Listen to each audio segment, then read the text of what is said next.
মুসলিম মিল্লাতের পিতা হলেন ইব্রাহিম আলাইহিস সালাতু ওয়াসসালাম। ইব্রাহিম আলাইহিস সালাতু ওয়াসসালামের জন্মস্থান হলো ইরাকের বাবেলে। ইব্রাহিম আলাইহিস সালাম হিজরত করেছেন ফিলিস্তিনে। লম্বা ইতিহাসের শুধু মূল কথাগুলো আমি আপনাদের খেদমতে বলবো। ইব্রাহিম আলাইহিস সালাতু ওয়াসসালামের স্ত্রী সারা দীর্ঘদিন আল্লাহ তাআলা ওনাকে সন্তান দেন না। ইব্রাহিম আলাইহিস সালাম সন্তানের জন্য দোয়া করতেছে, রব্বি হাবলি মিনাস সলিহিন, রব আপনি আমাকে একটা নেককার সন্তান দেন। মুফাসসিরিনে কেরাম বলেন, ইব্রাহিম আলাইহিস সালাতু ওয়াসসালাম আল্লাহ তাআলার কাছে ছেলে সন্তান চেয়েছেন। এর দ্বারা বোঝা যায় যে আল্লাহ তাআলার কাছে ছেলে চাওয়া এটা ইব্রাহিম আলাইহিস সালামের একটা আমল। তবে এই আমল আমরা করলাম, আল্লাহর কাছে চাইলাম ছেলে, আল্লাহ দিলেন মেয়ে, রাগ হওয়া যাবে? কারণ আমি চাইছি ছেলে, আল্লাহ দিছেন মেয়ে, কারণ আল্লাহ তাআলা যেটা চান উনি সেটাই দেন। ইয়াহাবু লিমান ইয়াশাউ ইনাসা ওয়া ইয়াহাবু লিমান ইয়াশাউ যুকুর আও ইউযাওয়িজুহুম যুকরানা ওয়া ইনাসা ওয়া ইয়াজআলু মান ইয়াশাউ আকিমা।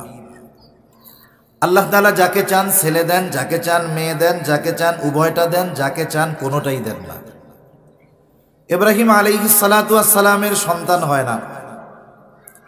সারা জানতে পারলেন উনি বন্ধা। সারা আলাইহিস সালাম ওনার খাদেমা হাজেরা আলাইহিস সালামের সাথে ইব্রাহিম আলাইহিস সালামের বিবাহ দিয়ে দিলেন। ৮৬ বছর বয়সে আল্লাহ তাআলা ইব্রাহিম আলাইহিস সালামকে একটা সন্তান দিলেন। সেই সন্তানের নাম হলো হযরত ইসমাঈল আলাইহিস সালাম। আল্লাহ তাআলার নির্দেশে ইব্রাহিম আলাইহিস সালাম হাজেরা আলাইহিস সালাম ও ইসমাঈল আলাইহিস সালামকে নিয়ে রওনা হলেন।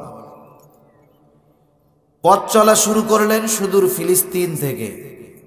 গন্তব্যের শেষ কোথায় ইব্রাহিম আলাইহিস সালাম নিজেও জানেন না। হাজেরা আলাইহিস সালাম বারবার জিজ্ঞাসা করেন, কোথায় নিয়ে যাচ্ছেন আমাদের? উনি নিজেও তো জানেন না। পথ চলতে চলতে প্রায় ১৫০০ কিলোমিটারের কাছাকাছি হবে। বর্তমান যেখানে বাইতুল্লাহ, ওই জায়গায় ইব্রাহিম আলাইহিস সালাম পৌঁছাইলেন ওনাদের নিয়ে।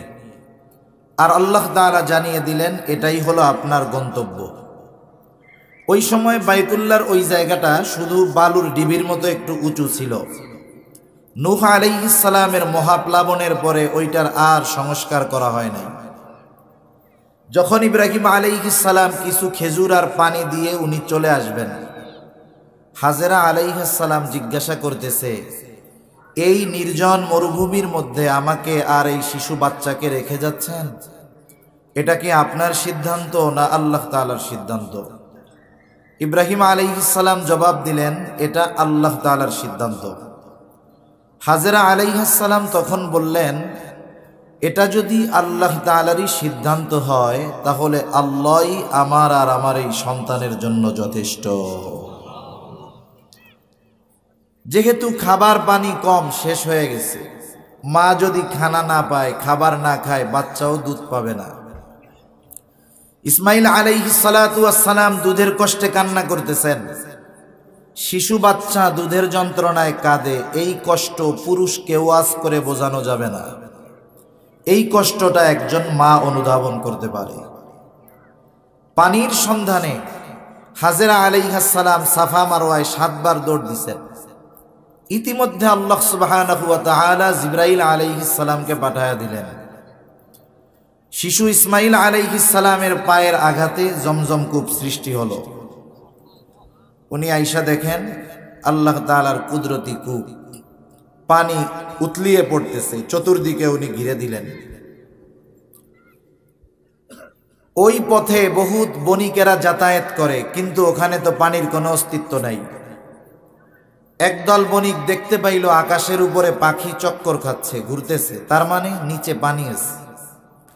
কয়েকজনকে পাঠালো, ওরা এসে বলল, হ্যাঁ এখানে পানির ব্যবস্থা আছে, একটা পানির ফোয়ারা আছে, কূপ আছে, আর ওইটার মালিক হলো একজন মহিলা আর একটা ছোট বাচ্চা। আরবের তৎকালীন সময়ের নিয়ম ছিল, যেখানে বিশুদ্ধ সুপেয় পানির ব্যবস্থা হতো ওইখানেই মানুষ জনবসতি গড়ে তুলল। তারাও ওইখানে জনবসতি গড়ে তুলল এই শর্তে যে এই কূপের কর্তৃত্ব, এই পানির কর্তৃত্ব হাজেরা আলাইহিস সালাম ও ইসমাইল আলাইহিস সালাম ওনাদের তত্ত্বাবধানেই থাকবে। এরপরে তো লম্বা ইতিহাস। ইসমাইল আলাইহিস সালাম ওইখানেই বিবাহ করলেন, ওখানেই ওনার বংশ বিস্তার হলো। ওনার পরে আর কোন নবী ওনার বংশে আসে নাই, একেবারে শেষ নবী মুহাম্মাদুর রাসূলুল্লাহ সাল্লাল্লাহু আলাইহি ওয়াসাল্লাম।